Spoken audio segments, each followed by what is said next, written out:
It's the Movie Toasty Show, here for you.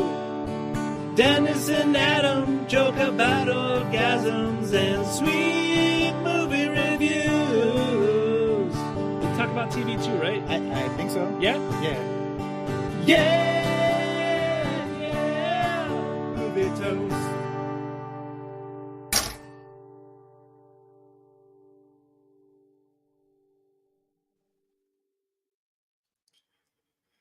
Hey, What's up?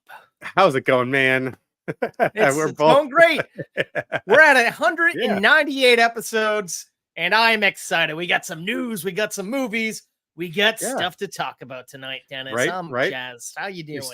I'm not bad, man. Not bad. I know we're starting to get into the spooky seasons continuing to creep in. Yeah. So I know horror is probably going to be coming up a little more often, and I'm excited to cover some stuff that leans that direction. But I know before that, like you said, we got a lot of things to cover, and Toasties, we're here to give it to you.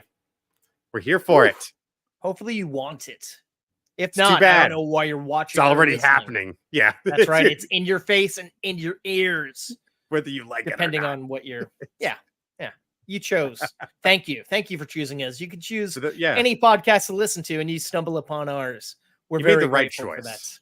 The right Hopefully. choice. That's for We'll sure. find out. Let us know. Or Leave you're a wrong. review. I'm telling. Yeah. God. Let's man. not pick a fight so soon with the audience. with Let's wait the till later. invisible audience, like Yeah, the invisible person. we're that creating isn't- issues that don't exist. They can't even communicate back. We're just already. Well, you know what, man? Yeah, Listen we're here. ready. I got. Oh, you like our show? How dumb are you? I was thank gonna be you. like, you like a show? Well, thank you very much. I appreciate your continued patronage. Oh man. Please come back again. Oh boy, oh boy. Let's find out what the scoop is this week. Hey, I'm How excited. about Let's crack open some news. Yeah. Gather round, folks, it's time for the scoop. Tune your ears in, let's join the loop. All Here's a right. tune. So, up first, Dennis, it looks like James Cameron has plans for more Terminator films, and he might want to say goodbye to the Connor family and start with some new folks. And I don't know. I feel like that could be an interesting way to go, but No do we Connors, need though. any more Terminator movies? How many reboots and reimaginings have we had? I just want to hear the Roseanne themes. No more Connors. Get a little harmonica action. John Goodman's walking out the door now. Rosie. Oh man, Terminator. it's great. I saw a movie the other day that involved a guy, an actor who was in a scandal, and he was with his family, and his dad's like, "Oh, well, you're safe. They can't do the show without you." And then the mother's like, "That's what they thought about Roseanne." And I'm like, "Oh, so timely." Burn. But I Nice. loved it. You know what? Why not? Like, it's Star Wars can do it. Why can't Terminator do it? I did watch the other night. We watched the first couple episodes of the Terminator anime on Netflix, and that What was you think? pretty badass.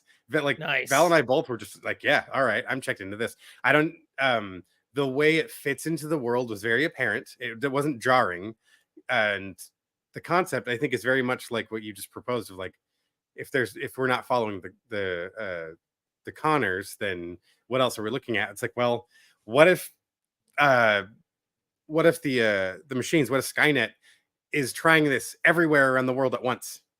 And this is only the one, like, this is just one thread in all of the other, like, events that could occur. And that series was depicting a specific, well, we need to cover, like, what happens in Japan and Tokyo, and they have their own version of what's happening in the United States going on over there. And that was a pretty cool introduction to that. We haven't finished it yet, but it's on the queue. We're gonna finish working our way through it, but I'm on board with that. Why not? Like, I like the Terminator universe. I'm not gonna lie. I was excited for the last movie, and then I was really let down by it. Yeah. And I don't know. I kind of like that one that had Khaleesi as the young Sarah Connor. But Yeah. it still was like, I don't know. Why didn't we continue with that? Because it didn't make money. All right, let's try another one. Okay, that one was a flop. Let's just do another one that is just called Terminator. I don't know. Maybe, I I think feel like that's. we should let it sit for a while. But I Oh, guess definitely. it's a good Yeah. approach. It's. I mean, I definitely get the argument for that because it's like, even on this show, how many times have I said, do we need to keep like rehashing the same stories and stuff? But I'm open to coming back to a universe we're familiar with if you give us a new story. And if you're straight up telling us right out the gate, look, it's not going to be John Connor centered. It's not going to have anything to do with his mother. It's not going to be future children or whatever, like whatever else you Right. want to come up with them. I like that. Let's just, sure, that's happening over there. We're going to look at what's happening over here because why not? Yeah. There's enough It's going on all around the world. Why not? Yeah. Yeah. I like But- robot apocalypse. In more interesting James Cameron news, it sounds like he's going to take a break from Pandora and head over to Hiroshima. He just bought the Yeah. rights to 2 novels by an author named Charles Pellegrino. The Last Train from Hiroshima and Ghost of Hiroshima. I guess it centers on a Japanese man who was there when the bombs went off in Hiroshima, the atomic blast, and then he got on a train to Nagasaki, and then he ended up surviving the nuclear explosion. And I guess it's just following him. And I feel like that could be nice, giving James Cameron another chance to relive historical events and kind of not just fixate on cat people in a fictitious planet. Oh Christ, yeah, exactly. No, I am looking forward to if this is something he's going to give the attention that he gave like Titanic to, which I assume, especially a like earth-shattering event that was dropping these atomic bombs, he will pay immense reverence to, I assume. So I'm very curious to see what that will play out, or how that'll play out. I mean, I remember like in grade school reading, I believe the book was just called Hiroshima. It was it's a fairly short novel, but I mean, as you can imagine, absolutely horrific events that. Oh hell yeah! I could see Cameron really giving it that really hard look dead into the lens of this is what humanity is capable of, and I think it's a good reminder of where to never return to. So let's that's the visuals that he can put of that, and then just the character study of such a character living with that grief, and also knowing that he's a survivor, but everyone he knows and loves is probably dead. I don't know. There's a lot of potential, I think. Absolutely. Yeah. No. Yeah. Looking forward to checking out how he's going to pay reverence to that story and those people. Right. And up next, as we know, there is going to be a third movie in the 28 Days Later franchise, 28 years later. Yeah. And they were recently talking about the fact that they shot the whole movie on an iPhone 15 Pro Max. Yes. It's like, I saw a couple of behind the scenes stills from the rig. It's nuts to see all those lenses and shit. Like, it's like the only thing missing is the camera body. It was weird. Yeah, it's crazy because you got all that stuff going on, all the camera package on a tiny little phone. Yeah. And it's crazy because when you think back to the original one, that was on a prosumer camera, I think, and it still looks stunning. And the fact that they're still willing to take those chances and try to move the medium not on that epic scale of like, we need the best digital camera or film camera possible. I don't know. It could be fun. I like that. I know. I like that. It's like you said, it's going back to where it came from. And the appreciation of people making something I almost said dated. That's not correct. Continuing the storyline that, 20 years ago now, the first one came out. Yeah, I wouldn't be shocked. Just about 20 years ago. So I'm not gonna lie, I don't think I ever fully watched the second one. I felt like it was so different from the first. Same here. I think this has more to do with the original, I believe. So I'm on board. Nice. Hey, we're getting Cillian. Yes, Cillian. I think He's back in some capacity. That was something. I think that was something they said really early on. Was like, no, he likes the script and is on board. So Right. And that should be a I think fun that ride. was one of the issues I had with the second one. We didn't have him. It was all new people. And I felt like it was too glossy and too Hmm, much of a departure from that original that I right. really enjoyed. Be I nice think that's to kind of the natural go back and projection of, yeah, the natural path that a lot of zombie franchises end up taking. Once you start getting too deep in, you either start punching it up too big and you start to lose Mhm. sight of like what you were making, and then other things start to suffer, or you just start doing too Yeah. many funky things. Like Land of the Dead, I remember having an appreciation for when it came out, but it's so strange compared to Was Dawn that of the the one with Dead. Sean Leguizamo and it was like the complexes and the malls and or are you This talking about this Snyder one? oh shit, I forget who directed it. It's the was it Bowling Green, where they've got there's like the skyscraper that's all the rich people that Yes, live in yes, it. Yeah, yes. yeah, yeah. I They got remember that sick loving that and ass seeing it in tank. the theater and Yeah, digging it. And I went back to rewatch it last year. It was hard to get through. It just was not that yeah, great yeah, it's a little compared to what I rough, remember. especially with But that going cast. back I'm and like, watching oh my god. Dawn of the Dead, that remake, fantastic. That holds up Yep, 100%. exactly. And that's exactly what I mean. It's like once you start adding too much of the flash and you get too bit into the world, I feel like you lose that texture that I'm Hmm. curious if shooting a feature film on an iPhone now is going to give it, give it back to that.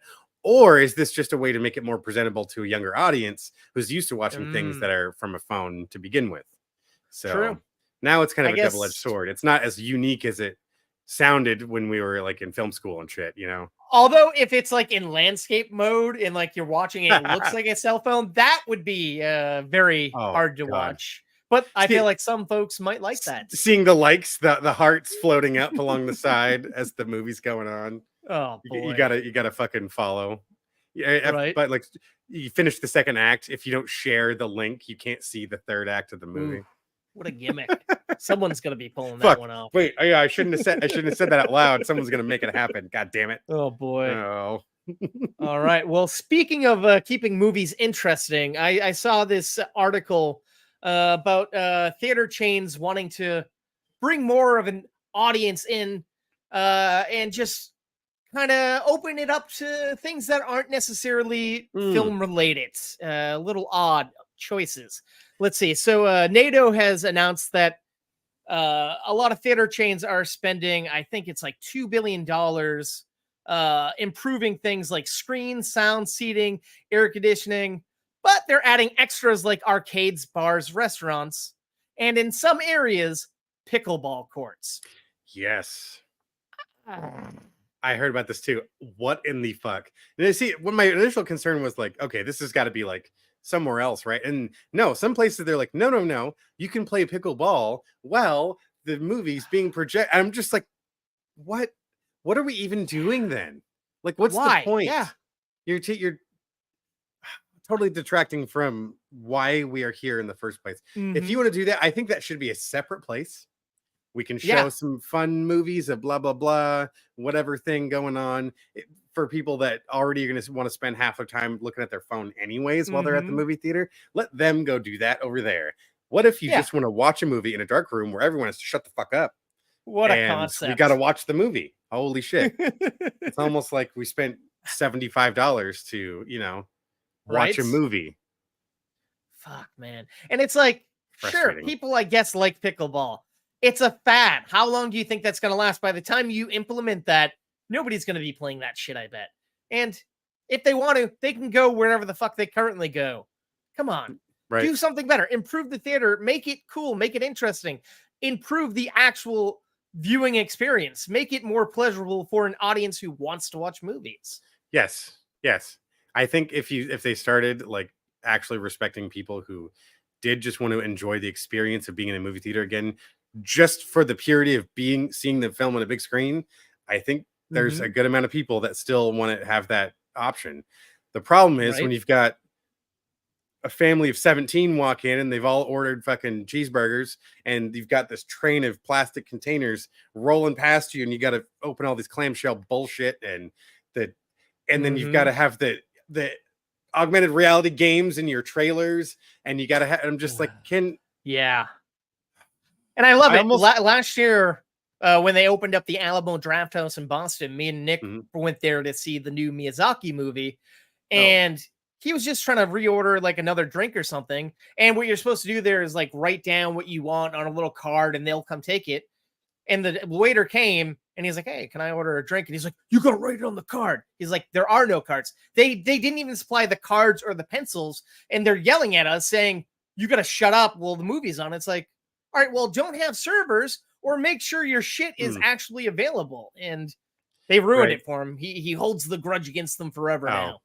And I'm like, Oh, it's growing pains, I think, but we don't Yeah, need that. yeah. Take that shit away. We don't need a waiter. We can walk our fucking asses out and Right. just Or order can't our they? own shit. What if we just have them be in separate experiences altogether, either separate Yeah. chains or separate screens? You know, like Right? maybe you have like the top run movies. Maybe you have 1 or 2 screens. You don't get to order anything. It's the Yeah. movie starts.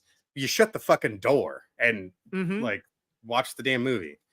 I don't know. Like I liked the tickets when you had like when we were at Comic-Con, and if you needed to get back in the room, like they'll let you back in the room because you've paid to see that Mhm. movie. Why can't we respect going back to that again of like Yeah. not That's how it should be. cheating? Yeah, Yeah. I want to enjoy going to movies again. It's sad the last couple of times I've liked it the most is in screening situations where you didn't have any choice but to sit there and watch the movie. Mhm. Go figure. That Or makes the going movie to better. a showing so early or so late that no one else is there. Yeah. But it yeah. also takes the joy out of it's nice having The that shared audience experience. interaction. Yeah, yeah. I don't mind hearing the to what laughter, extent? hearing the gasps. I like those moments. It's like going to the theater. If you're going to Mhm. watch like a live production of something, you aren't like having a full on phone fucking conversation in the middle of Book of Mormon or something. I don't know. Yeah. It's like can we go back to the old school way of like treating it the same? Like I felt bad. Last weekend I went to a movie and it was an anime, and like there was like an opening of like an interview with the creator and the director and whatnot, but and it was in Japanese, and people were next to me were talking, and I'm like, all right, I'm trying to read, but I'll let them have it. Once the movie starts, I'm gonna ask them to shut up. And they kept going, and then the movie was on, and I'm like, all right, and I was like, can you please stop talking? But I chose the worst time because the theater was the movie was silent and my voice Oh. was higher than I expected it to be, and I think I scared the person, and I felt bad because it sounded very angry. Well, they deserved it at that But point. yeah. Good for you though for speaking it. Yeah. And then I got kind of drowsy and I may have fallen asleep, and I'm like, oh, I just yelled at them for talking and I might have just snored. Oops, I'm an asshole. That's what they get for talking through the introduction of the movie. Yeah. Oh boy. Anywho, the last story here. What's going on with Pixar, man? I mean, you hearing all that bullshit? That's getting kind of shady. Yeah, I was hearing some bits and pieces. This is some funky like laying people off before they can get like doing these really shady fucking things. This is not the family wholesome image you paint in your films. Changing films because there was one lesbian kiss in a movie that flopped and blaming that for the flop, and then creating situations out of like nothing. Yeah, it's like, what the fuck?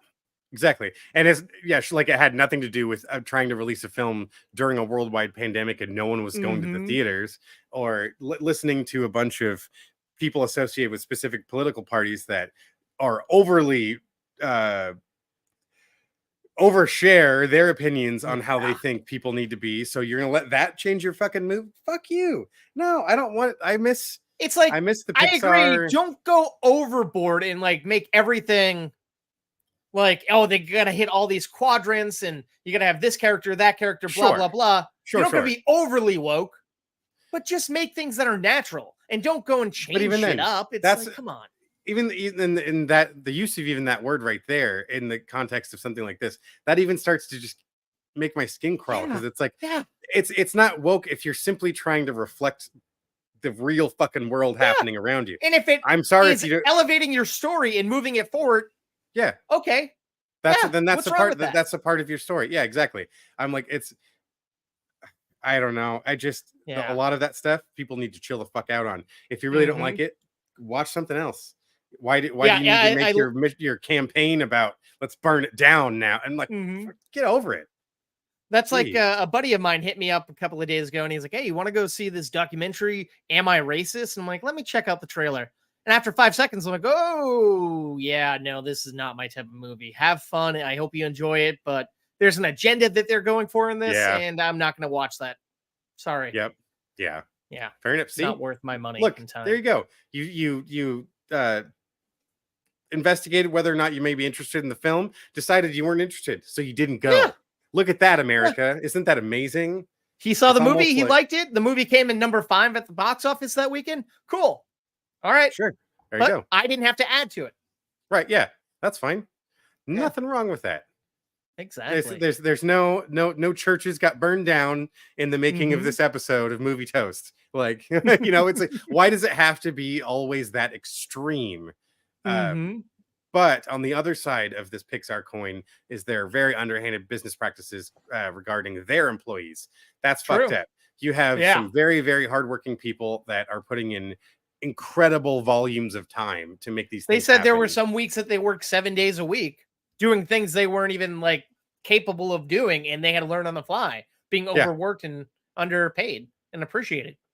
And then getting Fucked up. fired before the film's release so they don't get the bonuses for how well the film performed. Only the Mhm. executives then at that point started to get those benefits. I'm just like, that is the most disgusting thing. You need to they need to figure their house out. Like, this is not Yeah. how you should run your business. And it just makes me feel gross as a consumer. Hearing things like that, then I'm like, you know what? Maybe I will avoid the next Pixar movie. They kind of haven't Mhm. been like the most amazing things the last couple of Pixar movies I've watched. Yeah. So maybe I won't miss much. I don't know. Right. It's I'm not exactly looking forward to another Toy Story. So you had it right in 3. I'll agree with Tarantino on that Mhm. one. You had it right Yeah. in 3. I mean, 4 was a fine movie, totally unnecessary, undid Correct. the emotional impact. Yep. Oh man, and then I know it's not Pixar, but it's Disney. I was reading Moana 2 apparently spun out of the fact that it was initially going to be a Moana series, and it just kept growing and growing. They made it a movie, and I'm like, I don't know how I feel about that. You're taking something that was made for the small screen and then blowing it up. I feel like it's a cash grab almost. But Mhm. they had their reasons to do it. They felt like it was only able to be done on the big screen. I'm like, okay, sure. I'm not buying I feel like it almost sounds like they're learning lessons from Star Wars and trying to apply it to other shit. And I'm like, yeah, it's like, okay, so yes, you had a couple of things that probably would have played much better as a movie. Sure. Instead, you stretched these things out and you made them a little dry because you needed to add a little bit more filler in. And it's like, you know what? If you would have just made it an hour and a half, 2-hour movie, that would have been fucking awesome. Fantastic. And I think all of us would have been excited to see it. It didn't have to have a Skywalker in it. We would have been fine going to the movies. Acolyte, who knows? Yep. Maybe all of that should have just been a movie, and we would Could get have to been enjoy solid. these awesome villains, these very cool characters too. You gave us really cool characters, and then just yanked all that out from under us. Never going to Don't- see again. Don't do it to your other animated properties, Disney, please. Moana's Yeah. a great movie. Oh, Great, I feel like it's a big word. It's an all right movie. It's fine. okay, there you go. Yeah, that's right. It's fun. And that's it's the a thing. fun- They're it was a also fun watch. cannibalizing. I can't fucking. They're also Yeah, doing that same cannibalizing. shit with fucking Let It Snow. Fucking Oh, Frozen. Yeah. I mean, yeah. 3's not even out yet, and they're already like, yeah, we're doing a 4th. We'll probably do a 5th. And it's like, what the fuck? It's Let like, these okay, things yeah. air out and like Did you I not read. make bajillion, like fucking half Yeah. $1 billion off of one? Like, let it just do its thing, or write something else. Holy shit! You guys used to understand how to make good one-off films. Yeah, I miss the not so ones where much they took anymore. more risk. Like there was other Mhm. very emotional, intense films I really enjoyed. That we discussed on this show years ago, like right around when we first started, even. Man, yeah, they just get back to that business, Yeah. folks. Well, I don't know. Let's maybe we should get back to our business and do a Let's. little poll action, maybe. Polls. Polls, polls, polls, polls, polls, polls, polls, polls,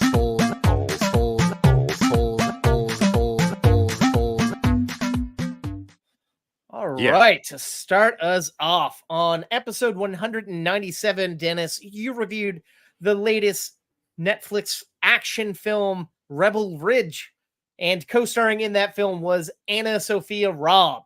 And I wanted Yes. to know what the Toasties' favorite Anna Sophia Robb movie was out of Charlie and the Chocolate Factory, Bridge to Terabithia, Soul Surfer, in The Way, Way Back. Interesting. Yeah, and it's Yeah. like, admittedly, I've only seen one of these. I've only seen 2 of them. Oh, okay, nice.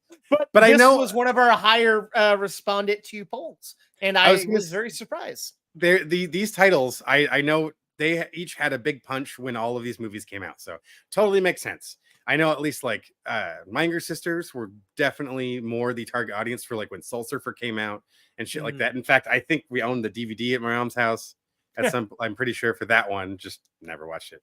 But I mean, Charlie and the Chocolate Factory, like that was that was Just a fun rewatched that movie. a couple of like months back, and it still holds up. Nice. Weird Yeah. Michael Jackson like Willy Wonka. Why not? But I know I'm curious what brought the Toasties out of the woodwork for this one. What was the big draw? So, up first, 0% for Soul Surfer. Really? Now, question: was that one about the girl that got her arm bit off? Yeah. Okay, that's what I thought. She went back to all surfing the pictures again. I saw. She has 2 arms, and I'm like, I want to say one arm. That is the before. Oh. the before images. and All then right, there's after the first 20 minutes. Oh boy. Then 0% for my favorite of the bunch, The Way, Way Back. You ever see this one? No. That's one man. I know it It's sounded very interesting. So delightful. Yeah.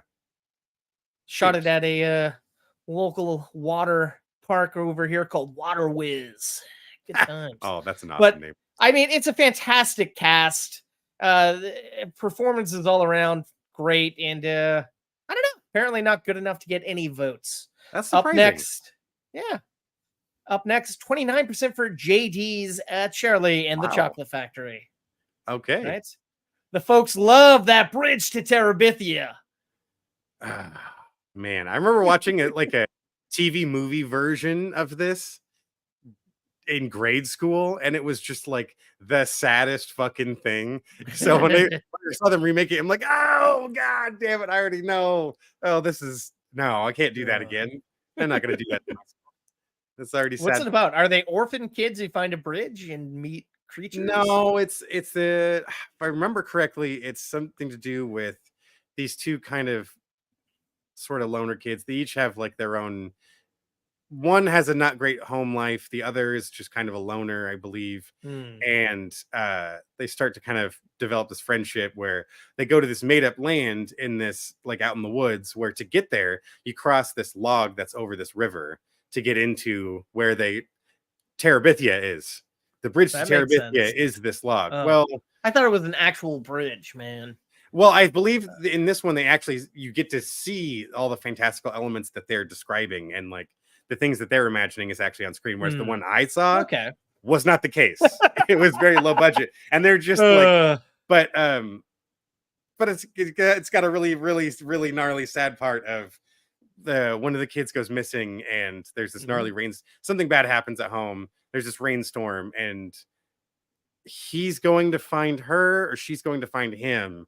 And that's funny. They fell off the bridge and got swept away in the river and died.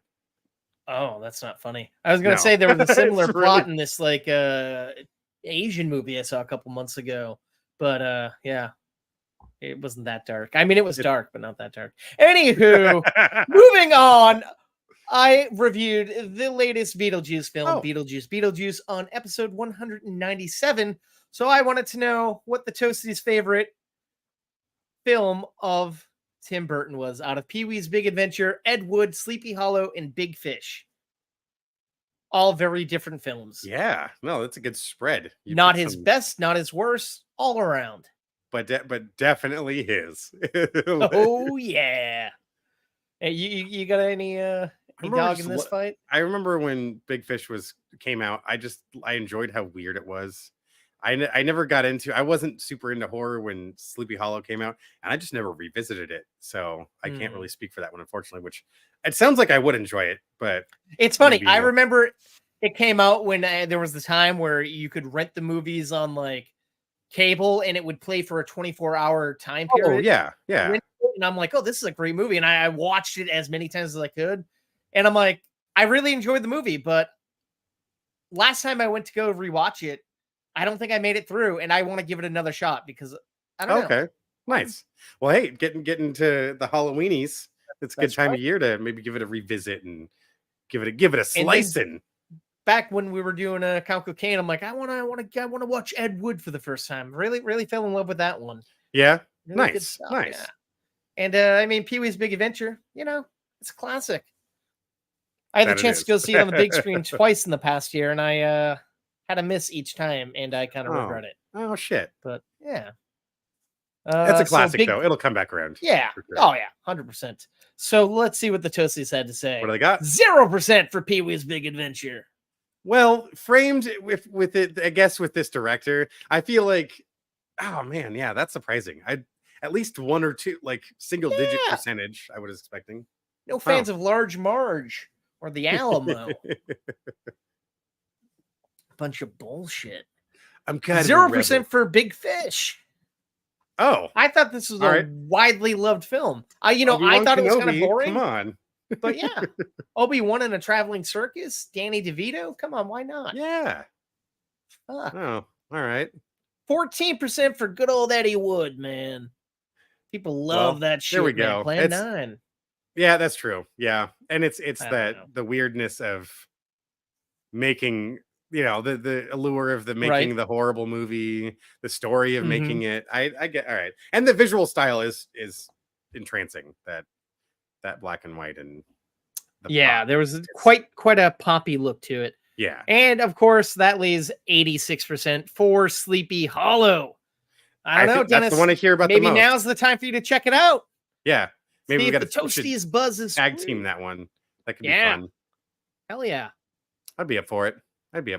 Johnny Depp and Christina Ricci and a headless horseman. What could go wrong? I don't know. Just don't give her the axe. Although that's a different show. But nah. Oh boy. All right. I guess we get to the main events here. All right, let's hit it. Lights, camera, action, it's review time. Dennis and Adam, we gon' blow your mind. We're stepping up to the plate, ready to swing. Analyzing movies like a scientist with brain. All Scientist right. with sling. I love it. Woo! You gotta love that shit. First, I have a movie that I had mentioned seeing the premiere of the trailer over at Comic-Con. The latest Kevin Smith movie, the 4:30 movie. This movie, really interesting. It's loosely based off Kevin Smith's childhood, shot in his hometown, shot in the movie theater that he owns. That's and awesome. It's about these 3 best friends. They go to a movie. They pay to see like a child's movie, and then they jump from screen to screen. And on this particular day of doing that, they get in some pretty crazy situations. But our main character, who's the Kevin Smith character, ends up asking out this girl that he really likes, and she says yes, and she's gonna come to the 4:30 movie with them. And he's excited, but his friends are giving him shit because she's slightly younger than them. And it's just watching the dynamic of these kids, and it's cool because you can tell it's made by a film lover for film lovers. And there's these like cool fake trailers in the movie. You get to see clips of fake movies. I love that. There's all these cameos, so many like cameos that are kind of fun. And there's just this earnestness about it that seems real genuine and not over the top and not in your face brash humor, but just lovable, quirky humor that, I don't know. It was nice. It kind of makes you feel like you're seen on the screen, like someone who respects movies, and like, it's like, oh, you don't see that too often. Last time was with the good old Steven Spielberg and his movie. So, yeah. And then from what it sounds like you're describing too, it's not just the love for films, but for the love of enjoying films too.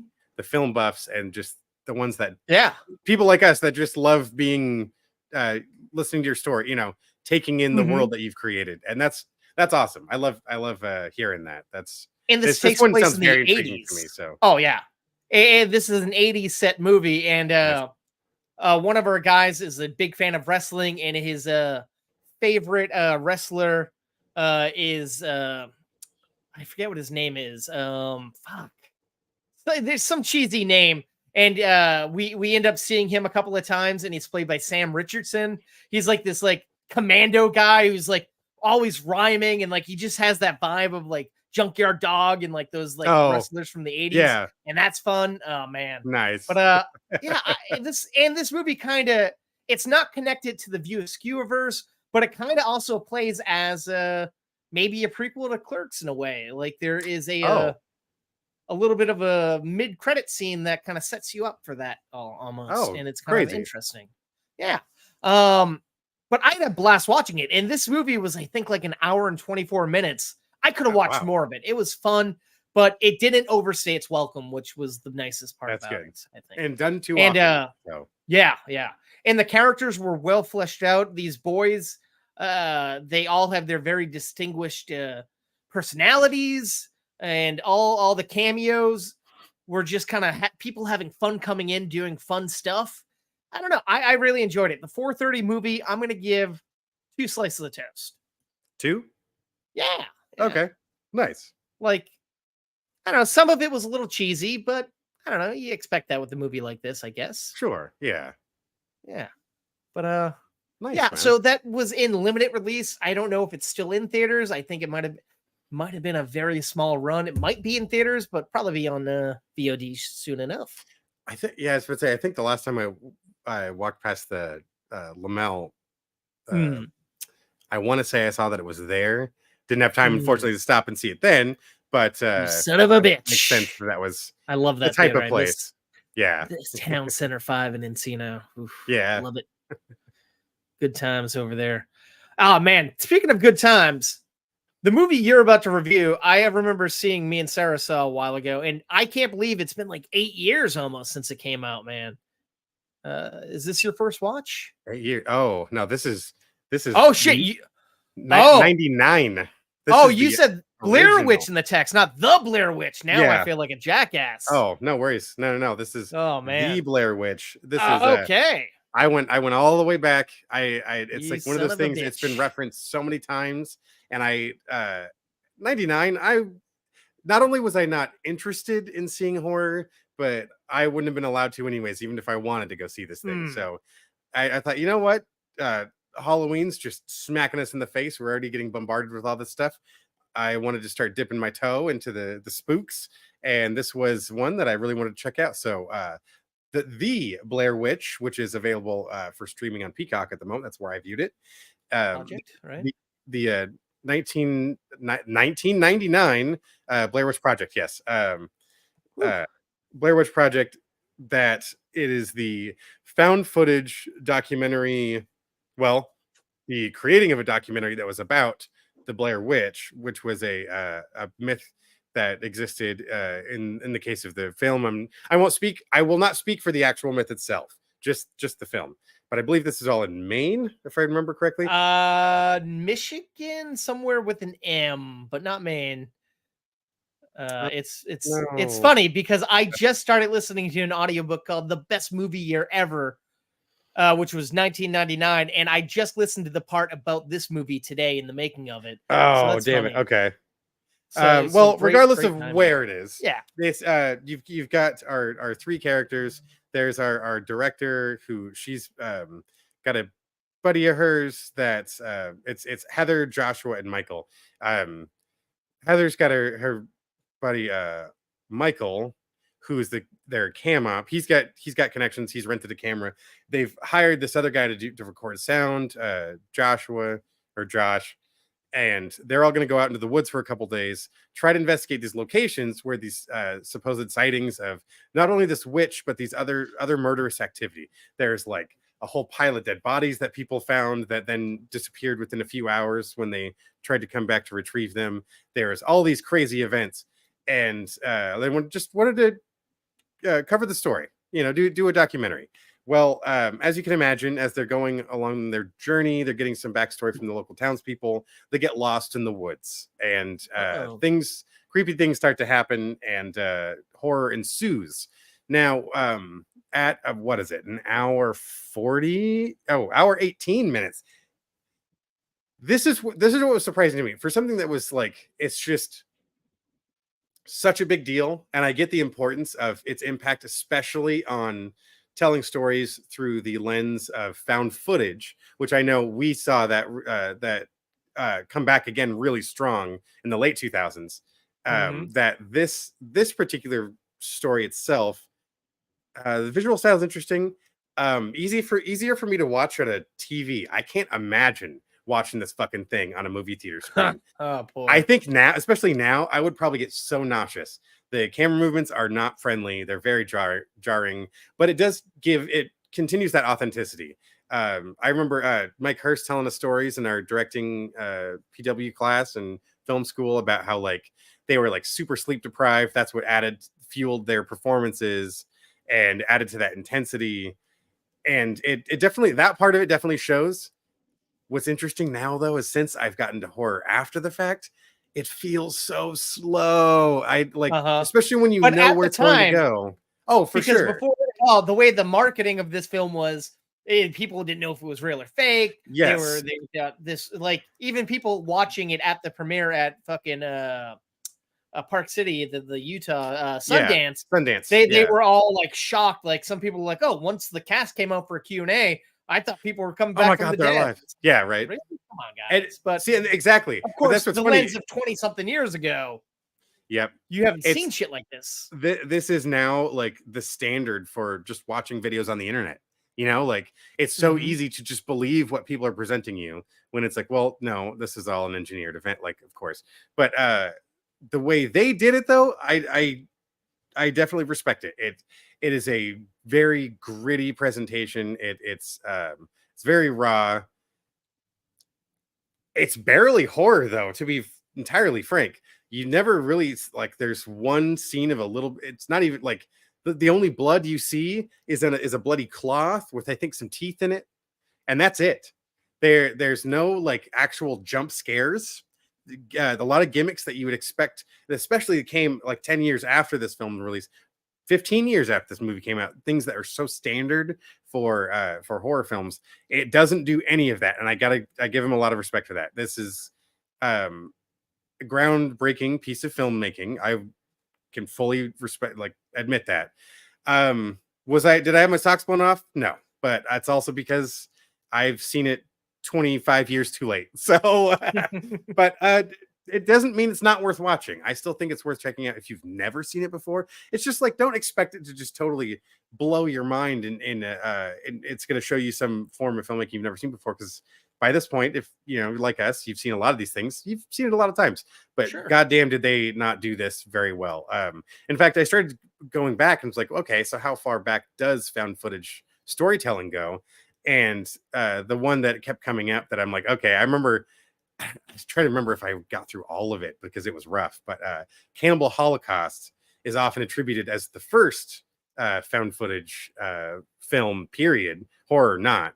And it's like that makes sense. That makes sense. And then I feel like after that, you can almost sprinkle in like the concept of Faces of Death, even though so much of it was created, they did sprinkle in a few pieces of like news footage and things that were like, it gave you the feeling of something like this. But this was a really interesting method of taking what the filmmakers found.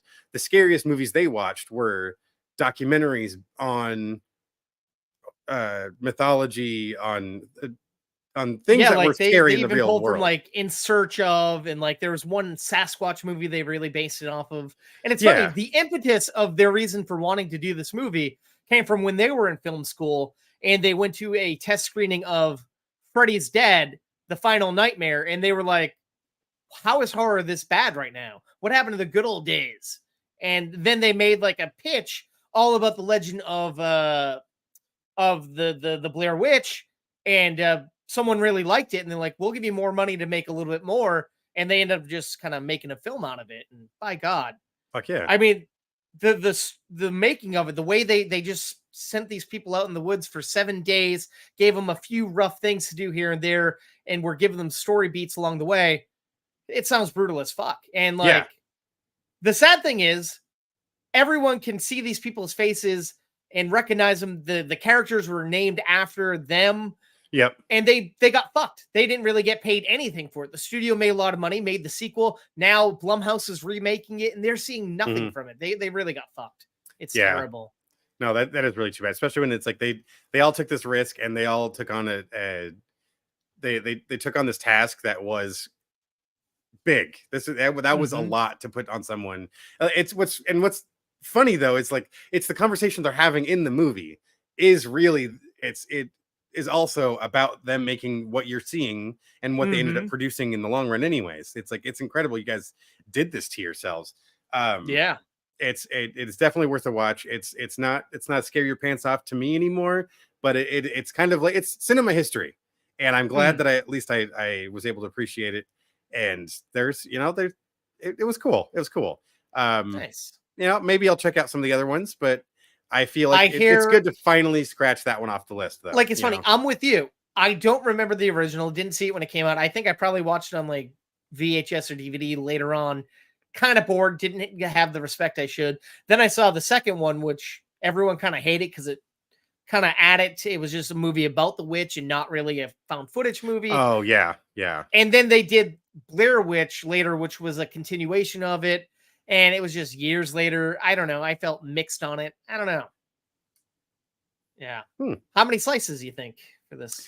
2.5. I'm giving the Blair Witch Project 2.5 slices. Like I said, you can watch this over on Peacock if you got it available to you right now. It's a pretty quick movie. It goes by fast. But I think it's worth the time if you haven't given it a shot yet. Unless you're just a huge fan of this property. I don't know if you need to go back and revisit it like right away, but maybe throw it in the mix for your Halloween lineup. There you go. We were both wrong. It was takes place in Michigan. Oh, shit. Yeah. Okay. Damn it. And now I'm wondering if that's right because I'm like, it's been a while since I read that a couple of minutes ago. But yeah, I don't know. So up next, I have a movie that's not even in America. I have a Canadian film called My Old Ass. Oh, yeah. So this is a movie that I went in blind. I just knew it was Aubrey Plaza as a future person talking to her childhood version of herself. And I was expecting this big over-the-top raunchy comedy. And what I got was slightly different from that. And I'm fine with it. This is more of a coming-of-age film. It's about a girl on her 18th birthday, a couple of weeks before she's leaving her small family farm and going to Toronto for school. She can't wait to leave. On her 18th birthday, her and her best friends go to a small island, take mushrooms, and expect to go on a nice little trip. But the trip she got was meeting her 37-year-old self, maybe 38-year-old self. And that, of course, is Aubrey Plaza.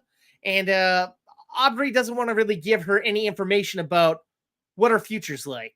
She doesn't want to ruin anything. She doesn't want to cause a butterfly effect type thing. Yeah. And the two kind of just get to know each other over this night. And then the next day she's gone, of course. And then in her phone, the young girl finds the phone number, My Old Ass, stored in her phone and calls it. And Aubrey Plaza talks to her from the future. And even in the movie, they're like, oh, wow, I didn't think that would work. And they just kind of get to know each other. But the one thing that she said was spend time with your family. Don't take them for granted. And stay away from Chad. Avoid Chad at all costs. Now, she doesn't know anybody named Chad. But of course, after that happens, Chad enters her life. And she avoids Chad at every possible meeting and encounter until she just can't anymore. And then she gets to know Chad. And Chad's just very sweet, sincere guy. And then she ends up trying to call herself again, but gets no answer. And she starts a relationship with Chad. And this movie is just sweet and sincere. And it's also foreboding and ominous because you don't know what Chad's deal is. He seems like an amazing guy, but it sounds like he did some heavy shit. And you're kind of rooting against him in this girl having a relationship. I don't know. It's a really good movie and a fine character study. This young actress, I don't know her, but I guess she's like a pop star in Canada. She's pretty good in this. Her and Aubrey Plaza don't really look alike or kind of act alike. And they kind of call that out in the movie, which makes it kind of fun. Nice. But it was just a really cute little independent like movie that Okay. was fun and surprising. Not what I expected, like I said, but I didn't regret watching it. Nice. I'm gonna give my old ass 2 slices of toast as well, Okay. just like my Nice. last one. Yeah, Nice. There you go. yeah. This, And this one, I remember I remember seeing the trailer in theaters. It looked interesting, and it's hard to go wrong with Aubrey Plaza. So oh yeah, that's and that's the thing. They're selling it as an Aubrey Plaza vehicle. She's maybe hardly in in like it. 3 scenes. Oh, She has shit. a few voiceover moments on the phone. Dang. Like they're really banking on her, and she's not in it much. But that's fine because this young girl playing her, fantastic, and everyone's Good. giving great performances. So you can forgive it for not being as Aubrey centric. Aubrey, I like it Aubrey-esque. It's funny. I like for a while. I'm like, ah, man, I really like her. And then I forgot. I've kind of worked on a film for her. I've gotten her Oh, shit. Starbucks before. Yeah. Oh, nice. There you It's go. been a while. Completely forgot about Plastastic. that stuff. Yeah. You got something a little bit more sci-fi. Not really sci-fi, but space-based, I suppose. Oh yeah, yes. Oh, there you go. I was about to say, depending on which one we're going to next, I was actually it kind of fit both.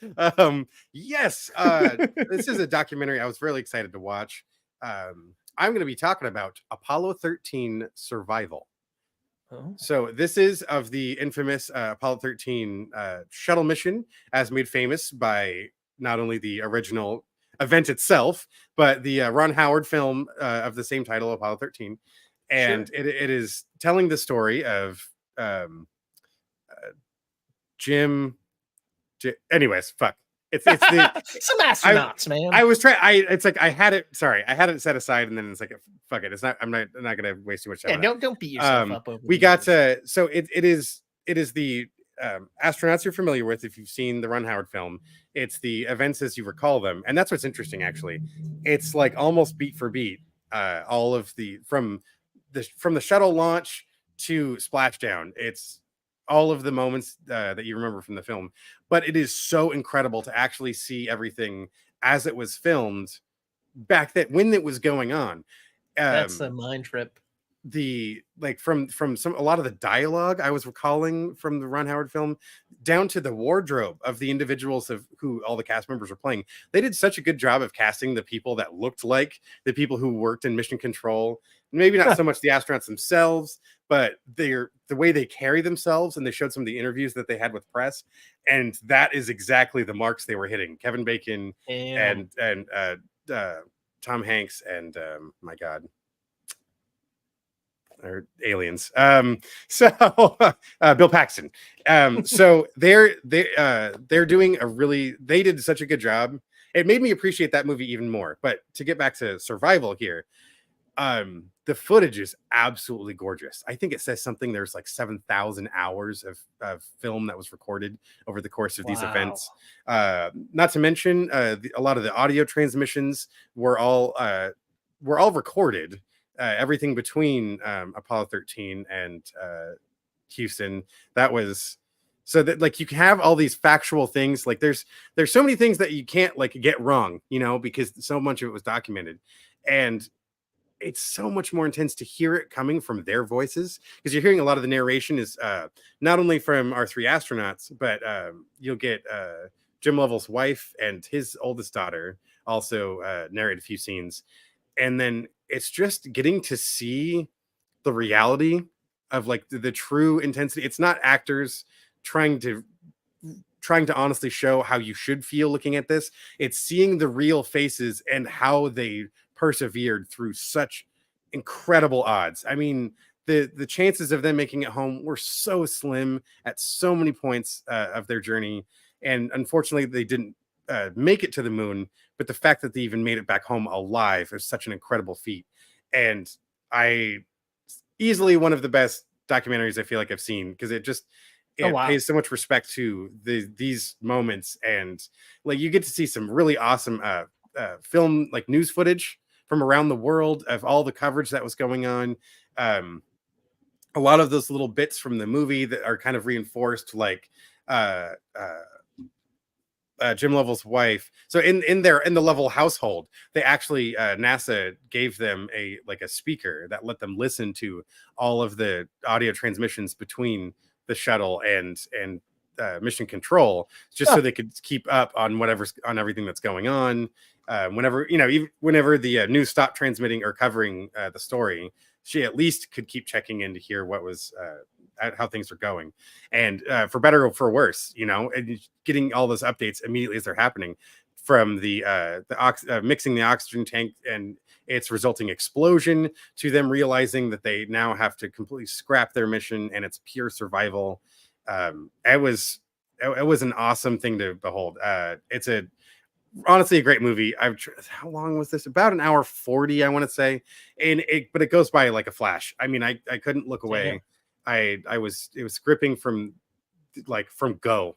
I was into this. Huh. It was directed by Peter Middleton, which I didn't recognize his name right away, but he has covered a lot of other things. He had a documentary on Charlie Chaplin a few years ago, but it's done with such reverence that I feel like this isn't trying to give you a bunch of flash. It's not giving you a bunch of extra things. They do preface it with they did clean up some of the footage with a little bit of assistance from some AI filters to kind of help link some of this footage together. But I mean, God, just to hear and see these things as they were playing out was just, it was fascinating and powerful to see all of the all hands on deck, all these people just come in and do everything they can to bring these guys home, and including themselves. I mean, I can't imagine, first of all, being up in that fucking thing up in space. The furthest humans to have ever traveled away from Earth, as 248,000 miles away. And they were able to make it back. So yeah, Apollo 13 Survival. You can watch it over on Netflix right now. It is streaming there. It is a part of their Netflix original catalog. I'm going to give Apollo 13 Survival 4 slices of toast.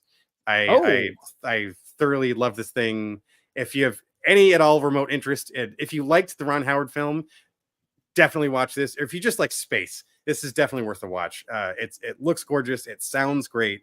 I really can't think of a negative thing to say about this one at all. This is like I said, top of the shelf for documentaries for me, for sure. Nice. I'm gonna stick to the nerd theme here and go to Transformers 1. Yeah, nice. All right. So this is essentially an origin story of the Transformers, of course. This is the origins of Megatron, our big baddie, and Optimus Prime, our savior.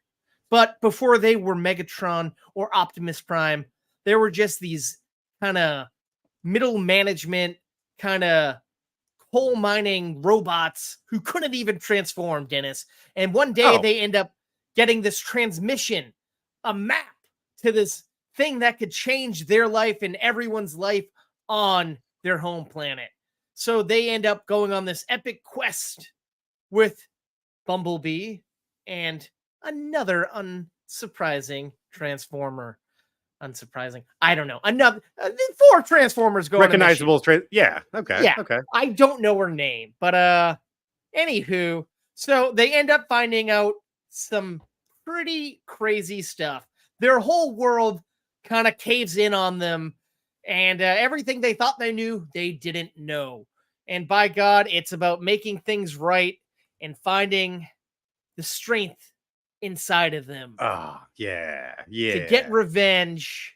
And they find out that they can transform, Dennis. They get the powers to transform. And by God, it's a fun movie. You know, it's interesting. We've never seen the Transformers on their planet as just regular characters. We've always seen them at war on Cybertron. True. But this we're just seeing them kind of like humans, essentially. And it's kind of fun. It's kind of funny. It has a great cast, of course. You get Chris Hemsworth, Brian Tyree Henry, Scarlett Johansson, John Hamm, Steve Buscemi, Lawrence Fishburne, Keegan-Michael Key, and some other people. Such a killer list. Yeah. Now, I will say I love Brian Tyree Henry, but his voice was just like, oh, okay. It doesn't really stand out amongst everyone else's voice, but he does a great job here. Now the animation's a little bit odd. Like it's not super clean, but it's not dirty. It has its own unique look. But the story kind of reminds me a lot of this. It kind of has that same vibe and almost the same plot as the Lego movie. And Oh, I don't know. It's not bad. It's a fine movie. I will say I saw it in 3D. Nothing 3D about it. It was a huge letdown 3D wise. that's too bad. But there was some great action. There's some fun excitement along the way. I don't know. I felt like the movie for me was slightly longer than it needed to be, but that's just Fair enough. nitpicking it. I will say I had a fine time watching it. Will I watch it again? Probably not. If they make a sequel, yeah, I'll probably see it. I'm going to give Transformers 1 2 slices of toast. I'm on a 2 streaker today. Okay. Deuces. Yeah. What? Yeah. Not bad. So, not bad. Not great. check it Not out. bad. Yeah. I like that though. Fair enough. Yeah. That's when I was excited to. I'll give it a view probably when it comes to the home video on whatever platform that lands on. I wouldn't say rush out. There's so many other fun movies you could see definitely in place of this. Yeah. Yeah. But you got, like you were teasing earlier, a sci-fi movie. That I do. We're going back to the Netflix realm here. Ooh. I got or wait. Yeah, it's Netflix. It's Netflix. You're right. Okay. Yes, okay. sir. God, that was. You know what's funny? Because I did the same damn thing when we went to watch it. Val really want to check this out. I'm like, all right, sure. I know it was new. I thought it was Hulu, and I'm like searching through Hulu. And I'm just like, that son of a bitch. Of course, it wasn't there. No. So this was last week when it first premiered. It was #1 on Netflix. I think it might be #2 now. Uglies. This is not. I don't know what whatever imagery the title evokes for you right now. That's probably not what you think. Yeah, Part 3. Yeah, exactly. She's all that too. They already remade it with the boy from Cobra Kai. He's all that. So. Oh, that's right. The third I forgot one about that. Jesus Christ. They're not much at all. Maybe that's the no. Okay, it's we could do that all night. That'd be fun. Uglies is telling the story of this futuristic dystopian society where humanity has already gone through all of the turmoil of horrible wars. We've destroyed the environment. The worst things that all of them have happened, right? And the world's top scientists have started to whittle away at all these problems. It's like we got to stop doing this shit. We've toned down the pollution. People are living healthier, longer lives. But we've settled into the structure where it's like the one way we can lower the desire for people to want to harm each other or just cause any sort of negative impact to one another is just leveling the playing field across the board. And that's giving everyone the maximum genetic probability of being as attractive and beautiful as you could possibly be. And they figured out this way of you go through this at the age of 16, you go through this procedure where your DNA is like analyzed and they bring out all of the absolute best possible features your body could possibly possess. And you get to live in the city. You get to live in, it's just a party 24/7. You don't have to work. You don't have to do anything of any sort of meaning or impact. You just get to be beautiful. And I don't know. It doesn't, that's what's funny is they didn't actually explain what happens after that point, but you get to see it. She gets to go there. One of her lifelong best friends who they met as children, our main character, Squint, is her buddy Nose is 3 months older than her. So he had the procedure done. They promised they were going to go meet on this bridge a month afterwards when he's fully recovered and like integrated into the new way of living, and he doesn't show up. So she goes looking for him, and he's just like, oh, well, maybe we'll be friends after you get your procedure done and you're not one of the uglies anymore. And he keeps calling her by her given name, not the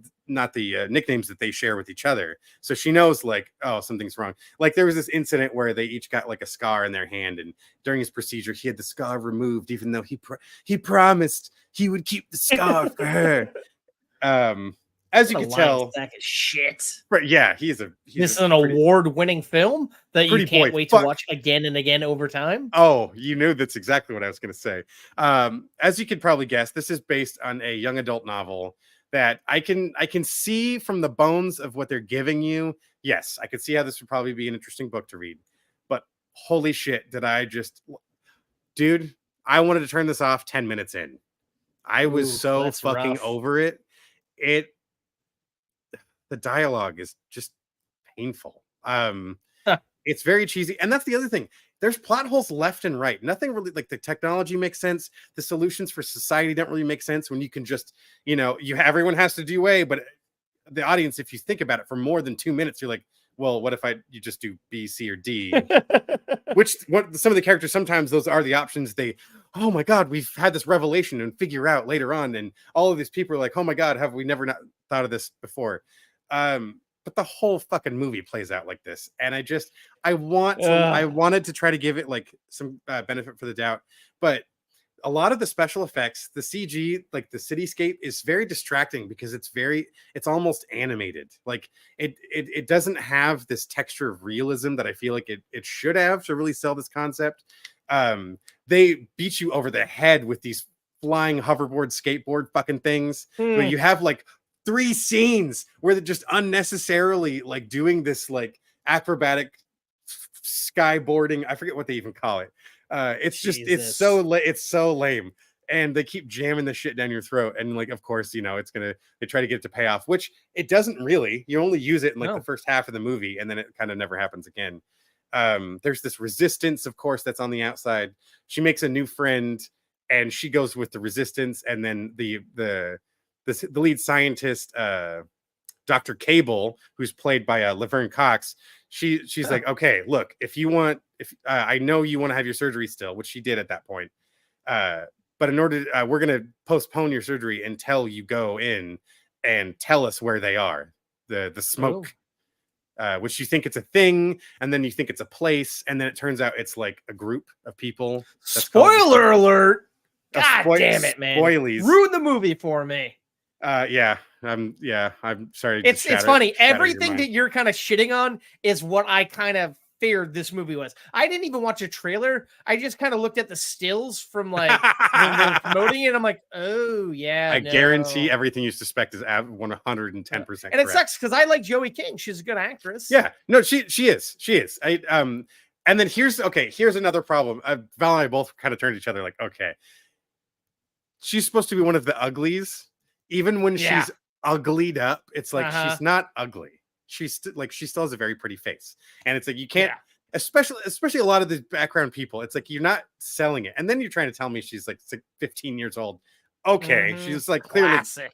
Clearly, that gets obnoxious too, because especially when you go to the city, there's so many of those little things. All the people in the dorms who are like 30-year-olds who are giving her shit for still being ugly.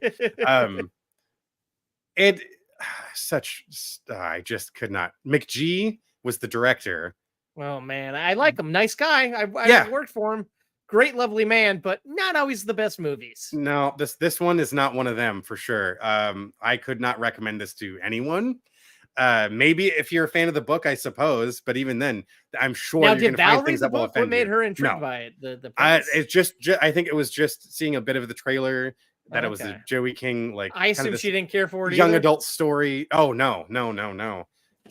She even reminded me today. Remember, you said 3 times you said if you weren't movie toasting this, you would turn it off.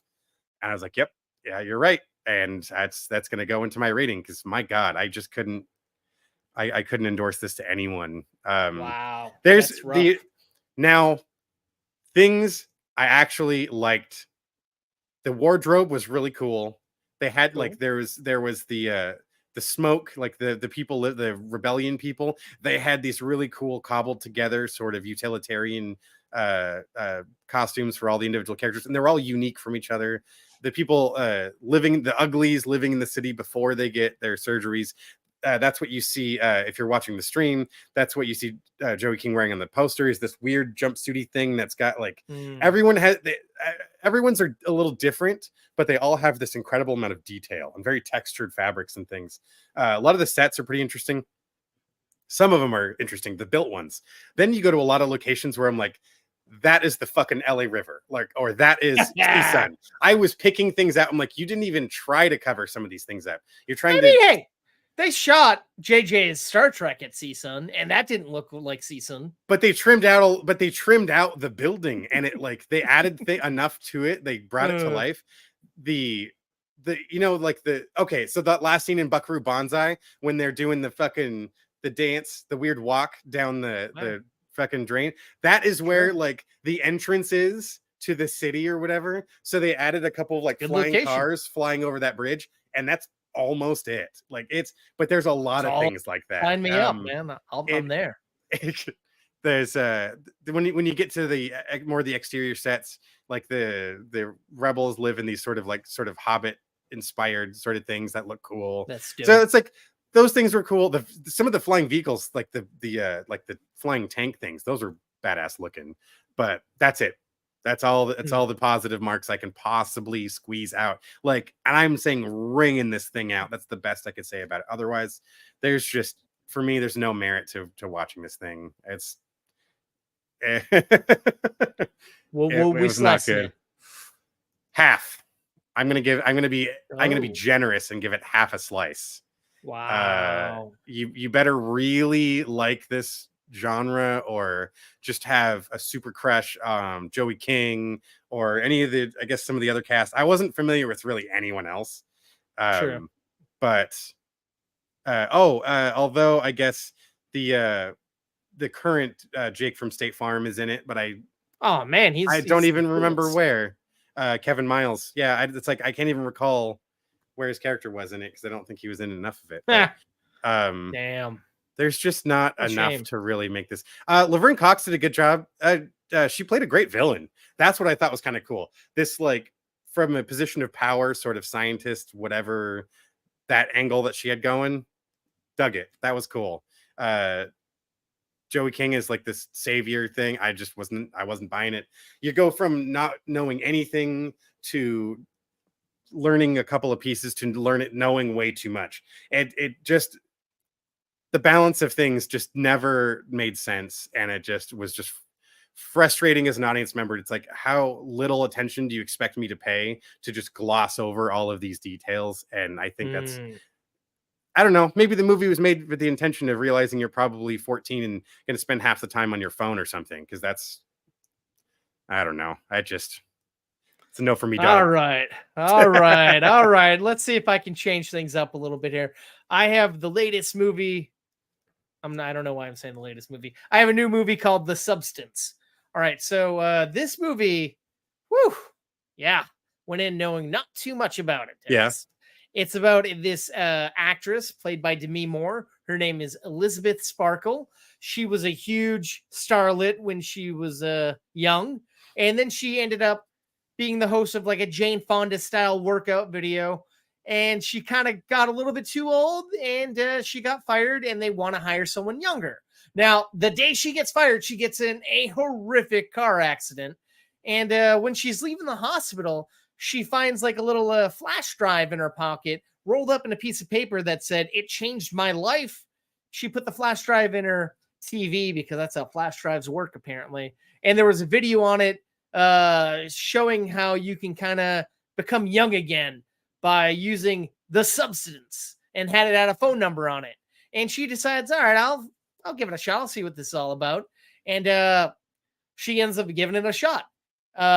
You end up getting this kind of syringe and some stuff you got to inject in yourself. And there's all these rules. Essentially what happens is you give birth to a person who is more of what you want to be, a younger, sexier version of yourself. And the rule is you have to change places with that person every 7 days, no matter what, kind of like a recharge cycle. And she becomes Margaret Qualley, and she ends up getting her old show back under the new name Sue. And everyone loves her. She's a big star. And at first, everything's going smoothly. But then Sue decides... Oh, sorry. Go ahead. So I just... one thing I was curious about after, because I had seen the trailer for this and I was quite curious. People believe this is another person, right? Yes, yeah, 100%. Okay. Yep. Okay. Okay. All right. Sorry. You gotta That's hide all. it. Yeah. No, yeah, for sure. So essentially, Sue decides over time, well, I don't want to change back so soon. And then you see the downside of not changing back, Mm, and she starts it's just a abusing really, the yeah, substance. it's intense, it's brutal. The cinematography is stellar. The Nice. the set design, it's okay. The acting is great, and as this like slimy manager, the guy producer who runs the show, is Yeah. Dennis Quaid's over the top, brutal. Always wears these like tacky clothes. Named Harvey, really shitty guy. Wonder why they called him Harvey. Harvey, Made him yeah. a shitty producer. That's But by God, it gets intense, man. Like, and it's nice. sexy. There's a lot of nudity, man. This is Oh. essentially a All right, sexy version Demi. of the Nutty Professor. My God, That's a lot. the best. You see almost, That's yeah, the slug line right there. Nutty Professor, but sexier. yeah. If you wanted to see Sherman Klump nude, oh boy, or Buddy Valentine, this is your movie. But they're women and they're pretty hot. Yeah. But no, it's like, and it's this like Gnarly. crazy body horror film, kind of Mhm. akin to The Fly. This feels like a Cronenberg Oh, movie. yeah. It's fantastic. It's you Badass. never really know what's going to happen next. Cool. It's and there's some moments that are kind of cheesy and like you got to forgive us a little bit here and there, but it's just so riveting and interesting, and you kind of don't really know what the fuck is going on most of the time. And you've been watching and it's like, holy shit, is this really happening? It's brutal, it's intense. I loved every second of this movie. In the end, oh boy, the way it goes out is insane, dude. It gets really, it goes off the rails in the best way possible. Badass. Oh, Oh, man. cool. I highly suggest everyone check this movie out if you like fucked up, really crazy kind of sci-fi-ish things. Fuck yeah. And it's not really a sci-fi, but my biggest thing is essentially she calls up and says, I want to try the substance. And she has to go to this undisclosed location. She gets a package and you never see her pay for it. They never ask for any payment. And like, it's kind of hard to tell when this takes place. It feels like it's kind of back in the day, but there's modern technology. Okay. The names are just ridiculous and cheesy. Fucking Sue. She just goes by the name Sue. No last name when she's this other character. And Elizabeth Sparkle. What the fuck type of name is Elizabeth Sparkle? It's just fucking cheesy, man. But that's pretty much my only major issue with this film. I'm going to give The Substance 3.5 slices of toast. It's just a super crazy, fucked up journey that is going to leave an imprint on your mind, man. It's just shy of 2.5 hours. Okay. But by God, it's crazy. It's nice. insane. I was already slightly intrigued by this and was curious about checking it out. Now I'm 100% gonna watch it. Yeah, that sounds awesome. Worth the watch Nice. 100%. Badass. Ooh, awesome, dude. Yeah, that was a solid lineup of flicks too. That's And true. quite the We had a little bit of spread. everything. We hit, yeah, we're all Fucking across half a slice the, to 4 slices. spectrum there. Yeah. Yeah. That's yeah, Across damn. the Ah, toast man, no, reverse. I'm still I like that.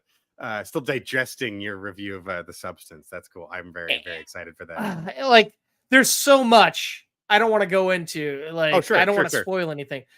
But like, not a lot is happening, but a lot's happening. It's like one of those movies where it's like, okay, what's going on? What's really the plot? But it's like, whatever. It's still that journey intriguing. she's going on to. Yeah. Like, yeah. And even when shit gets so bad, she still goes through it because of her vanity and her need for fame and like people longing for her.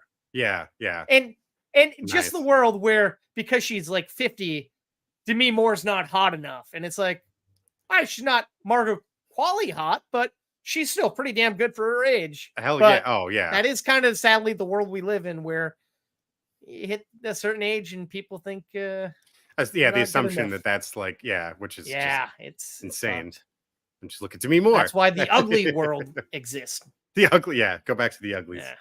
Go for it. Damn. Well, nice, I dude. guess that brings us to the end here. Yeah. I know we're closing in on the old 200 in a couple of episodes. Ooh, Looking yeah. forward to that. But I know we got some things to get to at the end of the year. That's I know for sure. 200 episode is a big deal, but on an equally big deal note is this little baby tiny thing we do in December called Movie Toast the Festival. That's right. Over on Dennis. filmfreeway.com/Movie Toast Festival, you'll find the page for our show itself, which is it's a live streaming festival that's all online. You can watch it from anywhere in the world. We will make the exact date available as we get closer to it, but it will be happening this December. The window's shutting, though. We're getting to the back end. As of today, we have 10 days. October 2nd is the final deadline of deadlines. So yes, if you got a short 15 minutes or less, head over there, folks, please. We got great stuff, but we want even more great stuff. We're kind of greedy like that. Variety is the spice of the festival here. That's what makes it very fun and interesting to watch. The last 3 years have been a lot of fun to watch, and I firmly believe you folks are going to enjoy this one this year as well. It gets better every year somehow. Yeah, I don't know how, but it does. I know we always have a good time putting the project together. Getting the show put together, and then just getting to enjoy it with you guys and seeing everyone's reaction in the chat and stuff, because we'll follow it along with you guys as it premieres over on YouTube. But it's a good time, and there's a lot of great stuff. If you've got something, as Adam said, short films though, please, short films. It is 15 minutes or less. We have to make a cutoff at some point. But it's a lot of good stuff. So please come and check that out.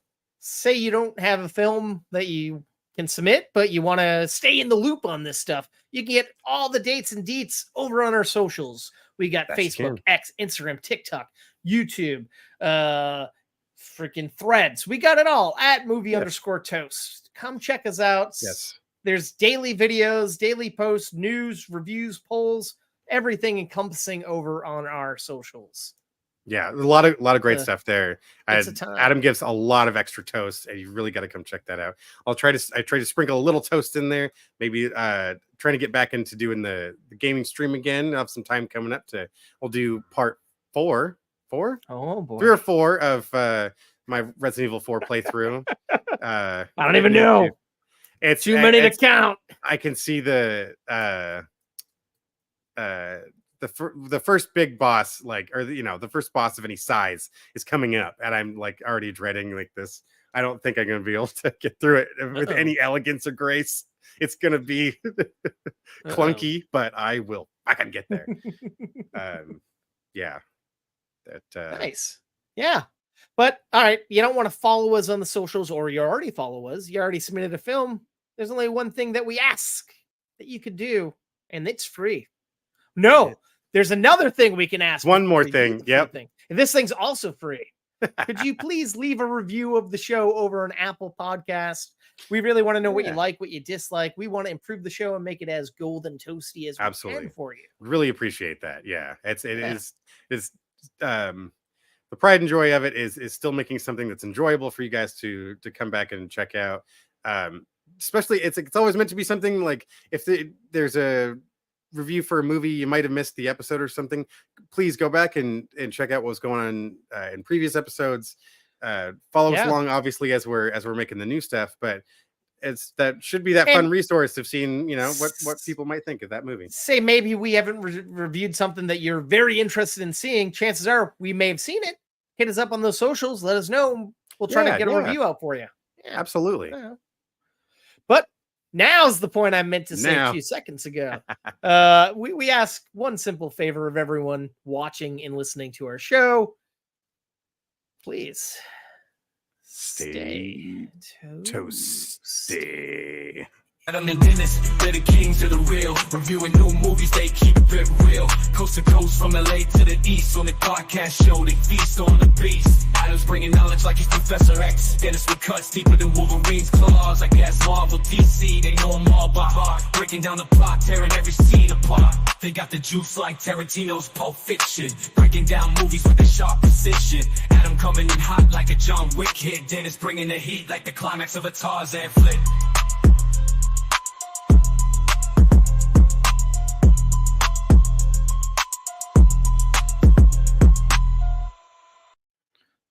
man, you remember that Comic-Con episode we did, and I was telling you about that Irish rap group I recently discovered, Kneecap. I was excited because after I watched the movie, I started listening to their music, and I saw they were coming to Boston, and they were just in town last night, and tickets are only $25. I'm like, I'll get to that.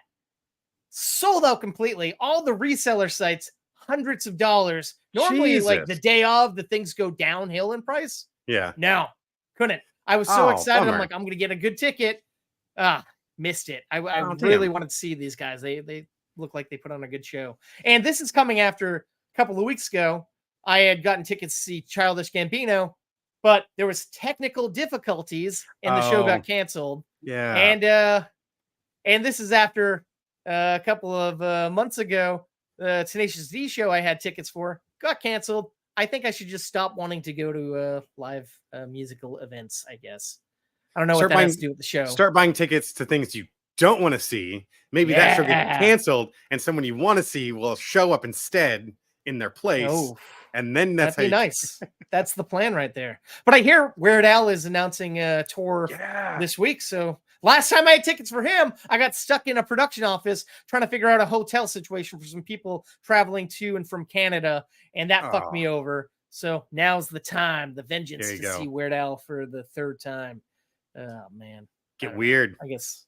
Go get some weird, man, for sure. That'd be fun. You bet. Oh, man. I don't know. I'm just stalling here. I know we got to end the show. Sorry. Anything you want to say post show? Shoot. Yeah, I don't know. You just want to go to bed. I know. Go Rams. They won today. That was good. No, I just slept. It's okay. I didn't. It's all good. I gave all the juice. Like Tarantino's Pulp Fiction. All right. Well, thank you for listening and watching. If you made it this far, sorry. Thank you. I don't know. Thank you. Toasty. Thank you. Yeah. Yes. Stay toasty, guys. Till next time.